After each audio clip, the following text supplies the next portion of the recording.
We just heard the story of John chapter 19, the story of how Jesus died on the cross. It's quite a moving text. It was written down by the disciple John, the apostle John. John was the only of the 12, the only one from the 12 disciples who actually was an eyewitness to the crucifixion of Jesus. He was the only one who was there. And he wrote this down, and a little further down in the same chapter, in verse 35, he actually gives us the reason why he wrote this down. And he says, I testify to this so that you may also believe. I testify to this so that you may also believe. For John, it was important that you and I, that we believe that Jesus has accomplished something on that Good Friday that blesses us today, that is for us, that we believe in this. You see, there's a difference between a man who says, I believe that Jesus died on the cross, and another man who says, I believe that Jesus died on the cross for me. The first guy, the guy who says, I believe that Jesus died on the cross, he acknowledges a historical fact. No historian in the world, no serious historian in the world actually questions or doubts that there once was a man named Jesus and that very likely the Romans have nailed him to a cross. No serious historian, there's so much evidence for that, even outside of the Bible. There's no serious historian who questions the historicity of the event of Jesus dying on the cross.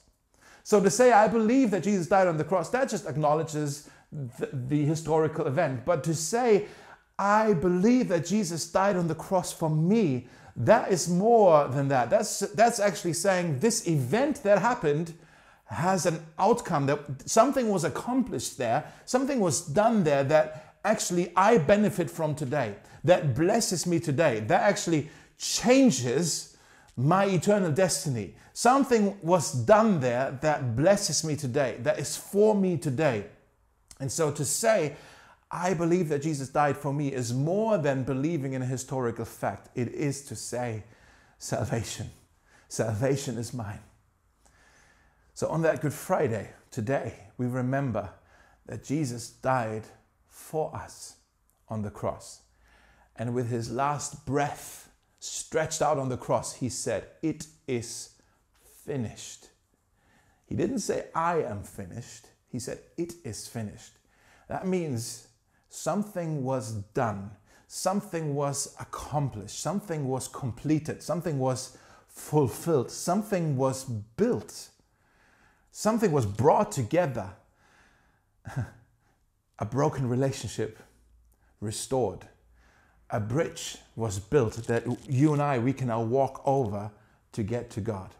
You see, we were created to actually live our lives in relationship with God, our Creator. That's how He has designed us to be. We can only truly flourish in our relationship with Him. We can only discover our full potential in our relationship with Him. Apart from Him, actually life doesn't make sense, but with Him, life is everything that it's supposed to be.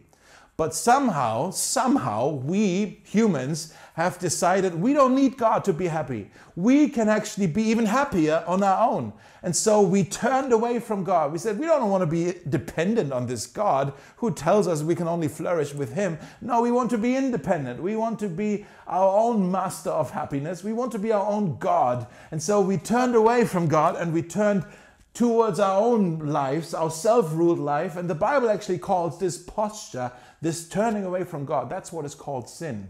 It's not just a sinful deed. It's actually a heart attitude to say, I don't need God. I don't want Him to be my Lord. I want Him to be my own Lord. And so we turned from God and we went another direction. And obviously, if we go this way and God's going this way, what happens is separation. We separated from God. Sin is what separates us from God. But very quickly we realized, wow, apart from God, we aren't happier. We aren't more fulfilled. No, the opposite is true. We're even unhappier. We're missing out. We feel empty. We're not happy. All the things that we were hoping for aren't coming true. We were better off with God. And now we're trying to find happiness in all kinds of places, maybe in our money or in our career or in our relationships or in our status, in our fame and how others perceive us. And we want to be happy. We so badly want to be happy. But we realize we're on this pursuit of happiness, but nothing truly fulfills us. We're still empty on the inside. There's still a void inside. We feel destitute. We feel hopeless. There is no way out. We feel lonely. Ultimately, we feel so lonely. And we turn back to God and we see, wow, this bridge that was there, we've burned that bridge. And now there's this deep canyon-sized gap between us and God, and we cannot go back. And we're trying to rebuild that bridge. Oh yes, we are trying. We're trying to rebuild that bridge with our good intentions and our good morality and our ministry and our money that we give to charities and all these things, how we're trying to be good people. And we realize still we don't even have the tools to start with to start building a bridge. We don't have what it takes to build a bridge over that canyon. But what we remember today, actually what we celebrate today, is that God, on the other end, He reached over, He stretched out His hand, and He actually gave His Son, Jesus Christ, to come over, become one of us. And God gave Jesus to us, and Jesus has accomplished something. He's finished something that you and I could have never accomplished. Jesus has done something that we could have never done on our own. And it has cost Him His life. He died on the cross, but He did it out of love for us. He rebuilt that bridge, and He's offering to us forgiveness and a second chance. He's offering to us the opportunity, the chance to rebuild our lives in the relationship, within the relationship with our Father. So His death on the cross, what looked like His greatest tragedy, was actually His greatest victory. What looked like His greatest tragedy was His greatest victory. It is finished. The relationship is restored. It is done. It is completed. The separation is no more. My question to you is, do you believe that Jesus has done that? He's offering to you forgiveness. He's offering to you healing. He's offering to you a second chance. This isn't just an event that happened in history. He's offering to you something today. He's done something for you. It is finished. He's offering to you even heaven.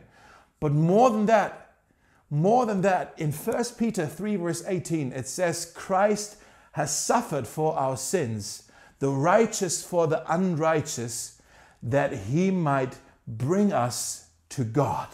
That He might bring us to God. The real treasure is not just the forgiveness. The real treasure is not just healing or the second chance. The real treasure isn't even heaven. All of these things are part of the bridge that helps us to walk over. Forgiveness, healing, heaven, all that actually helps us to get, finally, to get to God. The real treasure is the Father Himself. The real treasure is the Father Himself, and we can see Him, we can get to know Him, we can love Him, and we get to start to flourish in His house, in His home. Jesus has done it. It is finished. And that's what He's inviting you and me to today.